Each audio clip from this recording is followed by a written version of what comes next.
안녕하세요. 살아있는 책 산책입니다. 오늘 산책길의 책은 기시미 이치로의 아무것도 하지 않으면 아무 일도 일어나지 않는다입니다.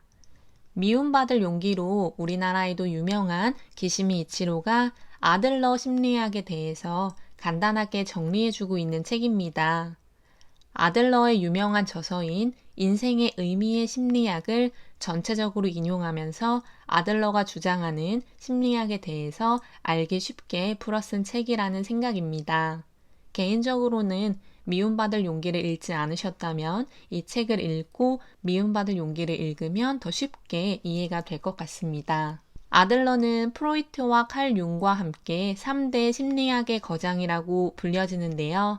모든 인간은 수직적인 관계가 아니라 수평적인 관계로 이루어져 있다.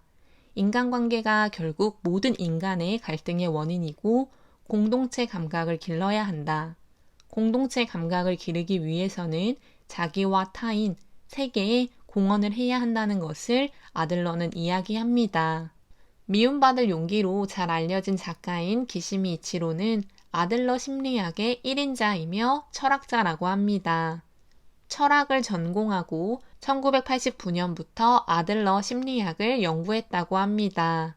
아들러 심리학과 고대 철학에 관해 왕성하게 집필 및 강연 활동을 펼치고 있으며 정신의학 병원 등에서 수많은 청년을 상대로 카운슬링 했다고 합니다. 옮긴 책으로는 알프레드 아들러의 인생의 의미의 심리학, 성격 심리학, 왜 신경증에 걸릴까 등이 있다고 합니다. 그리고 저서로는 우리가 잘 알고 있는 미움받을 용기 1, 2편이 있습니다.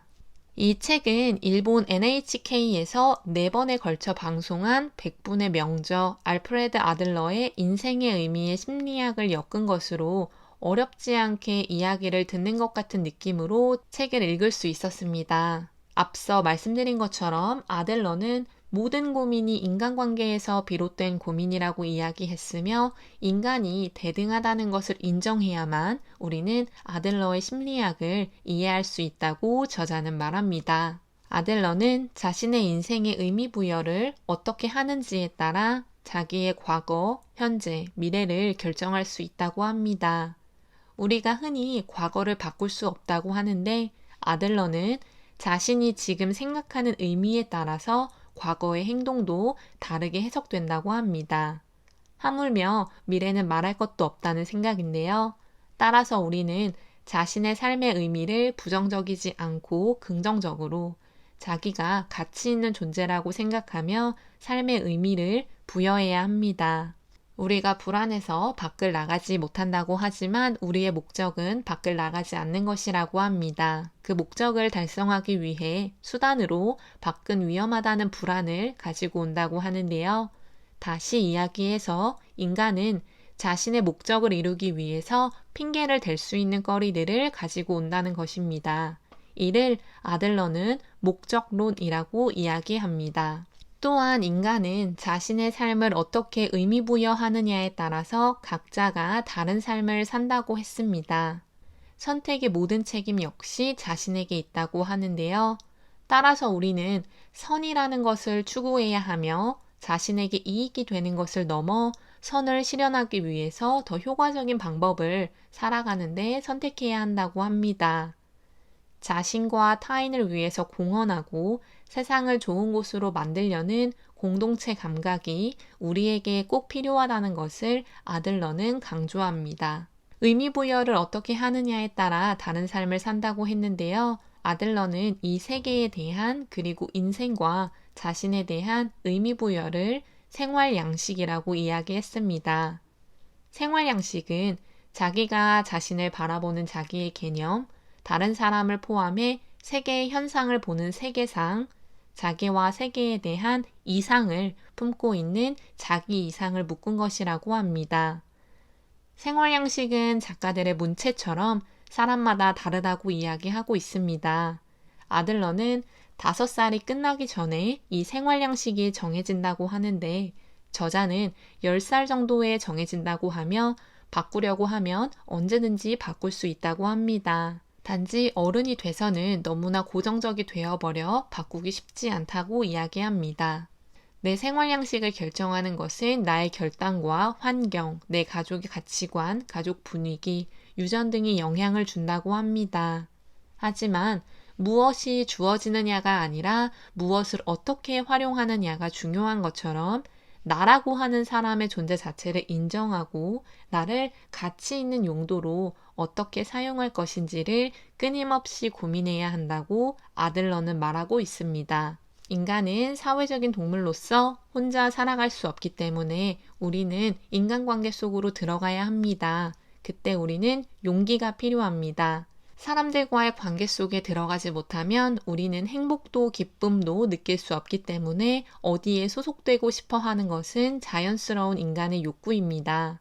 인간관계로 들어갈 때 우리는 열등감과 우월감을 느끼게 된다고 합니다.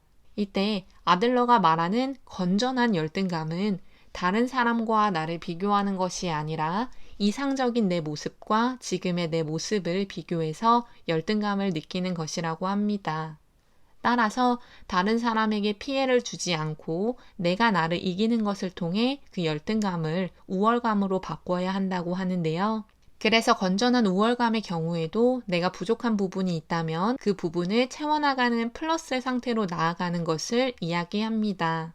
정리하자면 모든 사람은 대등하고 수직적인 관계가 아닌 수평적인 관계로 인간관계가 이루어져 있기 때문에 우리는 다른 사람들을 이기겠다는 생각을 가지며 열등감과 우월감을 느낄 필요가 전혀 없다고 합니다. 사람들에게 필요한 것은 자기의 지금 모습을 알아차리는 것과 자기가 나쁘지도 좋지도 않은 존재임을 수용하는 것이라고 합니다.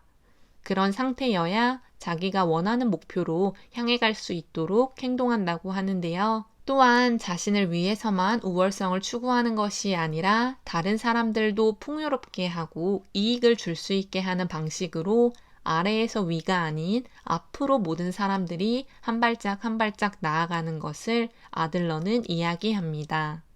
그리고 그는 이를 위해서 인간관계에서 다른 사람을 적이 아닌 친구로 보아야 한다고 이야기하며 이를 공동체 감각이라고 합니다. 인간이 인생에 부여하는 의미에서 공헌하기를 원한다면, 감정이 온통 그 목표를 향해 간다면 인간은 자신이 가장 잘 공헌할 수 있는 방식으로 자연스럽게 성장할 수밖에 없다고 아들러는 이야기합니다. 스스로 그 목표에 맞출 것이고 공동체 감각을 발전시키고 실천을 통해서 계속해서 그 일을 추구하고자 한다는 것인데요. 다시 말해 결국 목표가 있어야 자기의 행동이 결정된다는 것을 아들러도 말하고 있습니다. 아이들이 응석바지가 되고 야뇨증을 앓고 어디가 아프다고 하는 것은 부모의 관심을 끌기 위해서라고 합니다. 따라서 아들러는 그런 고민을 털어놓는 부모들에게 아이들의 행동을 무시하라고 이야기합니다. 더 관심을 주지 말라고 하는데요. 아이들은 부모들의 관심을 얻기 위해서 좋은 행동도 하지만 그렇지 못한 행동을 한다는 것을 우리는 알고 있으며 부모 입장에서 애정 과다로 인해서 이런 현상이 발생한다고 합니다.